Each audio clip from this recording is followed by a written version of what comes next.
Hey, welcome to the channel. You're in memory lane. My name is Source of Food, and this is where we talk about childhood memories. All right, memories as they were back in the 60s and the 70s and a little bit of the 80s. I was born in the early 60s, so most of my childhood memories are from that time period going into the 70s. Uh, you know, so I grew up in Jamaica, right? Rural Jamaica, and as kids we got into a lot of little pranks here and there, and you know all kind of little stuff that we should not be doing, especially around summertime when we're out of school, right? Nothing illegal or bad, but little pranks here and there.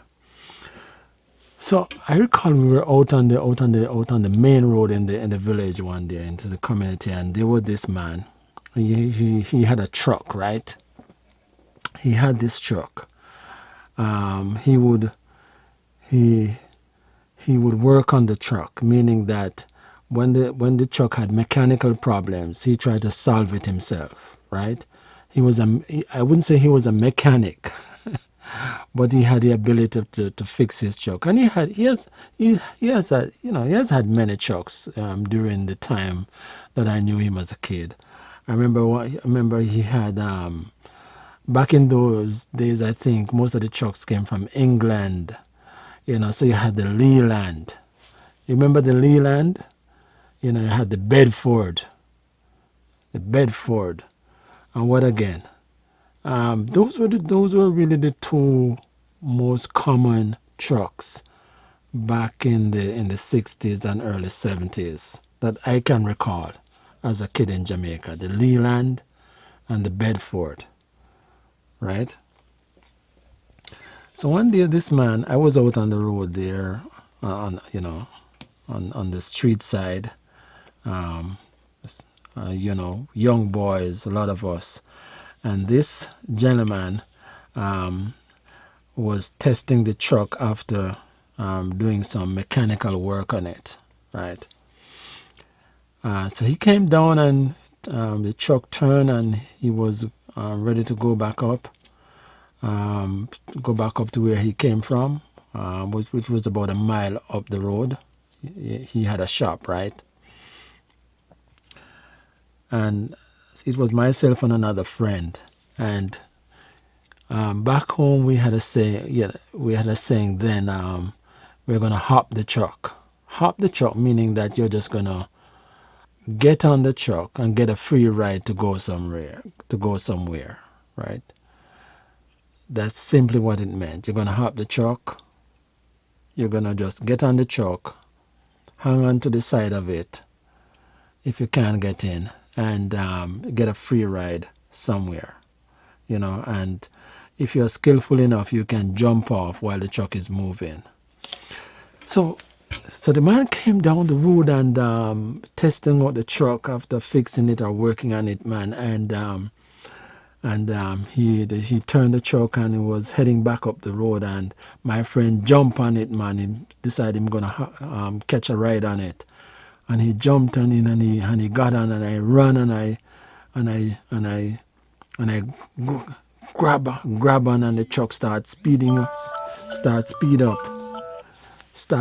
up, and for some unknown reason, or maybe I was scared or whatever, but I knew I wasn't gonna make it into this truck.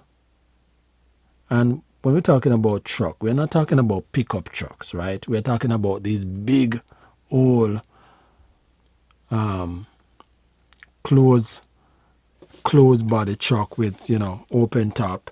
These were the trucks that used to take people's produce to market. These were the trucks that would carry animals. These were the trucks that would carry like pimento bush to the pimento oil factory. These were the trucks that um, carried coffee. These were the kind of trucks that served a wide variety of purposes, right? So we're not talking about pickup truck. We're talking about these big Leland and Bedford trucks that came down from England back in those days. So I hop onto the truck and I realized that, man, I'm not gonna make it onto this truck, and you know I had to make a split decision. I better get off, because if I don't get off now, I might die. So the truck starts speeding up, and I realize I'm not gonna make it in, and I jump off. And I don't know what happened. It seems as if I jump off in a very awkward position, and I end up.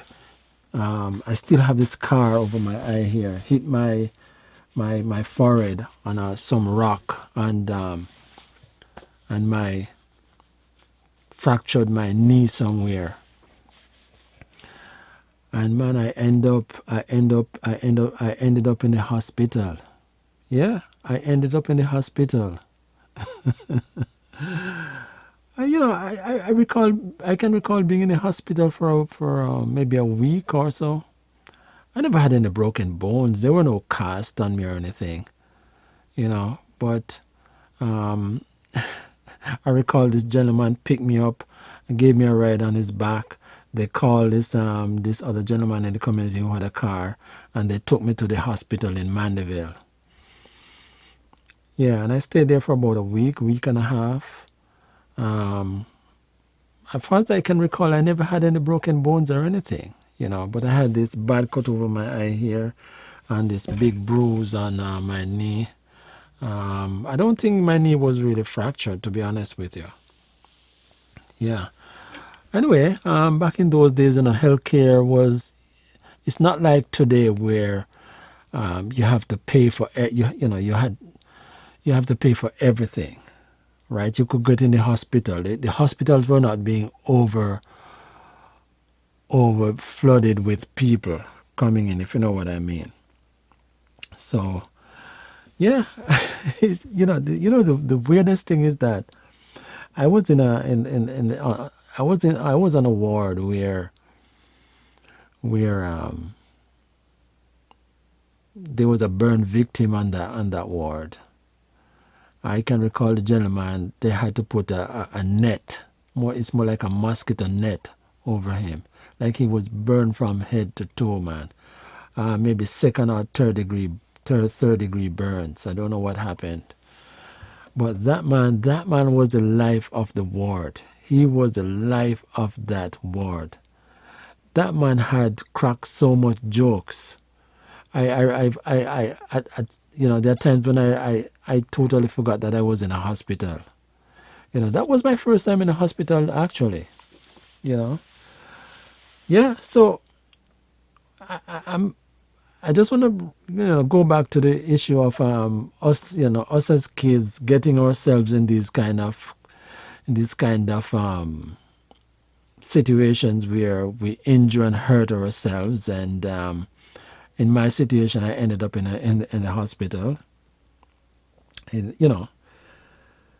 just one of those days. What are some of your experiences? Did you ever have you done anything that you shouldn't have done that caused you to land in a hospital? What were some of the kind of pranks and little stuff you got involved with that caused you to get in trouble? Hurt yourself and that kind of stuff. Tell me about it. Man, because as kids, we got into these little things, man, and all we did was cause our parents, and in my case, my grandparents, all kind of grief. All kind of grief, So what were some of your experiences? Tell me about it. Perhaps if you know me and you're watching this video, maybe you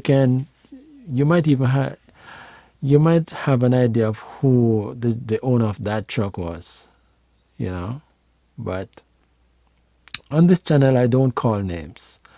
I just want to maintain the dignity of everybody, everyone, whether or not they died 50 years ago, however long they died, right? So I just speak in general terms, all right?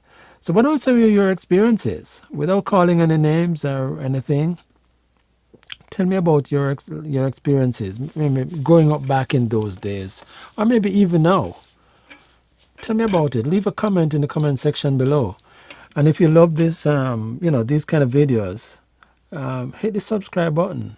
Hit the thumbs up to let me know you like this, because we have a lot to talk about.